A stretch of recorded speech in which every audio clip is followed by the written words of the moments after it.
What's up, everybody? Matt Kajeski here, back again with the Stochastic channel.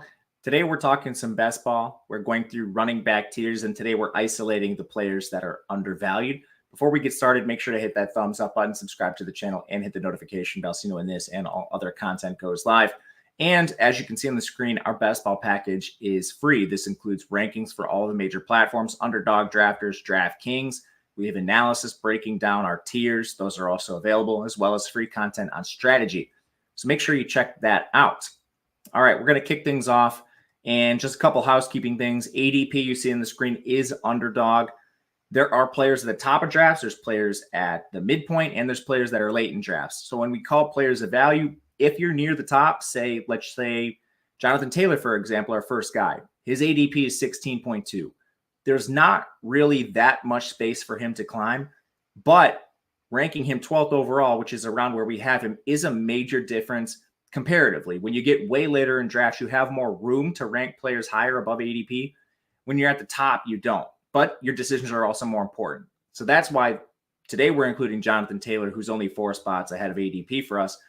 But he does come in as the RB4, and the reason I wanted to talk about him specifically is I think there is upside for him to come in as the running back 2. This is assuming that all the running backs stay healthy. McCaffrey, the unquestioned one, when healthy himself. But people are ranking Bijan and Breece Hall ahead of Jonathan Taylor. I think that makes sense, but I think it should be closer than where ADP currently has these players. Jonathan Taylor's battled injury. And last year, even in an injury-riddled season, he averaged 19 touches per game. The Colts have one of the worst backfields in the league behind him. We're talking Trey Sermon, who's already been on multiple teams, and Evan Hull, a former fifth-round rookie who missed his entire rookie season last year. Now he'll enter his second year.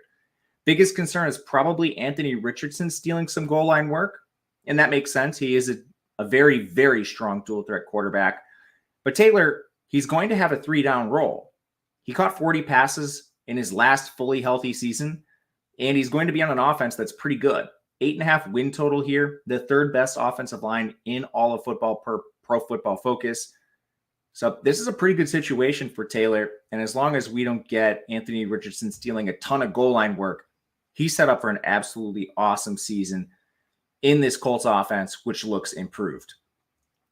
Going to our second back, we have Isiah Pacheco.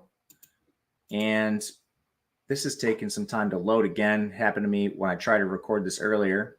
Here we go. Isiah Pacheco, ADP of 44.9. We currently have him as RB7. We've been well above ADP for all the offseason, and it's nice to see this kind of converge with our rankings. But the big thing with Pacheco is this is a guy who is similar to Taylor, no competition behind him. They let Jerick McKinnon walk, which just leaves Clyde Edwards-Helaire and a bunch of UDFA caliber players. Without McKinnon last year, Pacheco averaged 17.8 touches per game. And then when McKinnon got hurt, that jumped to 23.3. So with McKinnon, 17.8, without 23.3. And those are important games, playoff games. There is a chance they sign someone. Maybe McKinnon comes back. They seem pretty content moving forward with this backfield. So it looks like you're going to get Pacheco pushing 20 touches a game in a top 3 offense in the NFL, led by Patrick Mahomes, with an offensive line that's ranked 7th by PFF. Also, he was efficient. We're talking 23rd in yards after contact per attempt, but 12th in forced missed tackles. And he squashed the pass-catching concerns, caught 44 of 49 targets last year. Isiah Pacheco just set up to outperform ADP this season. Next up, we are going to go a little bit later in drafts, and we are going to talk about, as soon as this loads,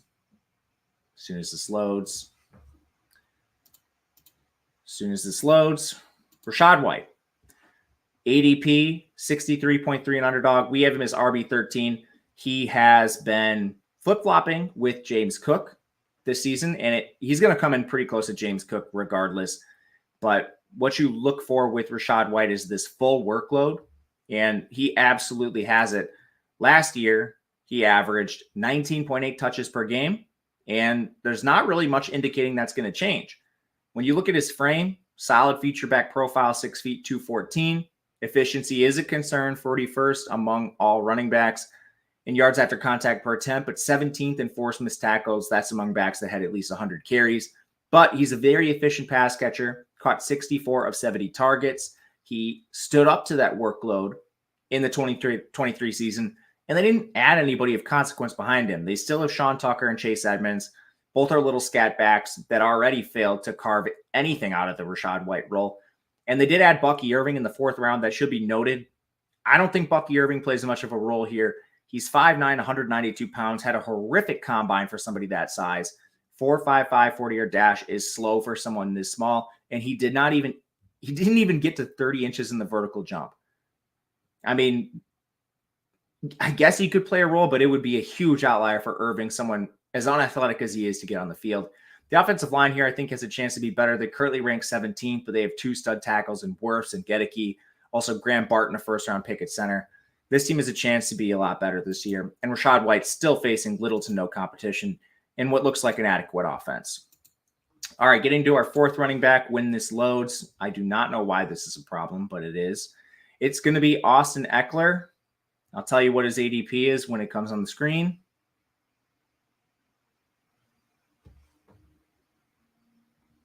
$129.7.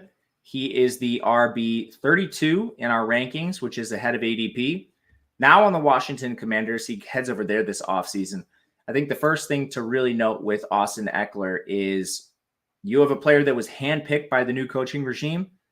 People are projecting Bijan Robinson for a pretty significant role. He was drafted by the old regime. And we also have Ekeler 1 year removed from being a consensus first-round fantasy pick. He had a week 2 ankle sprain, which had him ranking 40th in yards after contact per attempt.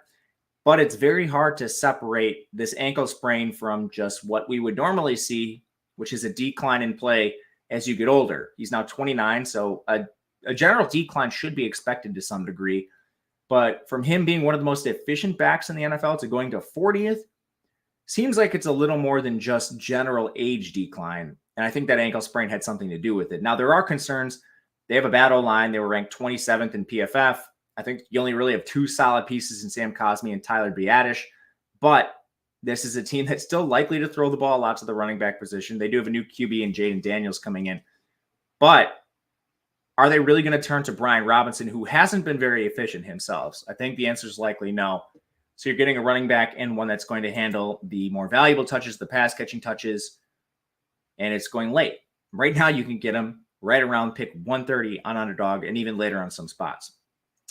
Thank you guys for watching. Let me know in the comments what you think. And if you have any suggestions for best ball, we'd love to hear them. Otherwise, you can follow me on Twitter at Matt_Gajeski. We'll be back with more content coming soon. Thank you guys, and we'll see you later.